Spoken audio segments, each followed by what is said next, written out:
কয়েকদিন পরপরই পরিমণি নিয়ে সরগরম হয়ে ওঠে ছবি অঙ্গন থেকে সামাজিক যোগাযোগ মাধ্যম।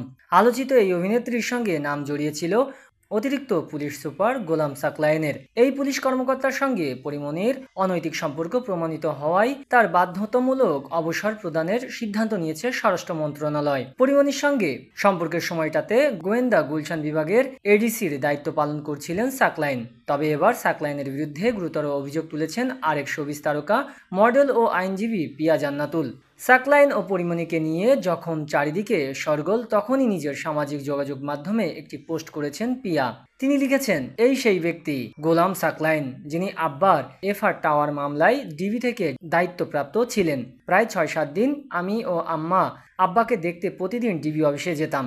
দীর্ঘ স্ট্যাটাসে ঘটনার আদ্যোপান্ত তুলে ধরেছেন পিয়া। তিনি লিখেছেন, এই সেই ব্যক্তি যিনি প্রতারণামূলক এবং জোরপূর্বকভাবে সিআরপিসির ১৪৪ ধারার অধীনে জবানবন্দি দিতে আব্বার সম্মতি নেওয়ার চেষ্টা করেছিলেন।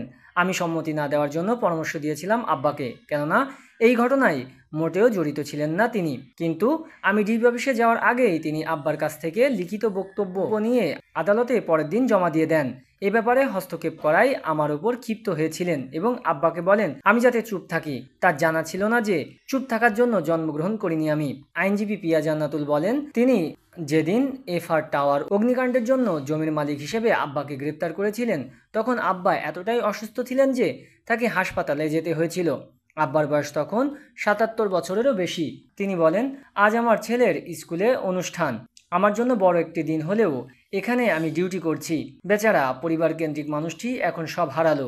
আমার দেখা মতে এই জনাব গোলাম সাকলায়েন ব্যক্তিটি খুবই তীক্ষ্ণ, প্রতিভাবান ও ধূর্ত, কিন্তু একটি ভুল তার সবকিছু শেষ করে দিল। যদিও আমরা মানুষের অপকর্মের জন্য তাকে ক্ষমা করে দেই, কিন্তু প্রকৃতি ও সর্বশক্তিমান সবসময় সঠিক বিচার করার জন্যই রয়েছেন। ২০১৯ সালের ২৮শে মার্চ এফআর টাওয়ারে আগুন লাগে। এই ঘটনায় ২৭ জনের মৃত্যু হয়, আহত হন অন্তত ৭৫ জন।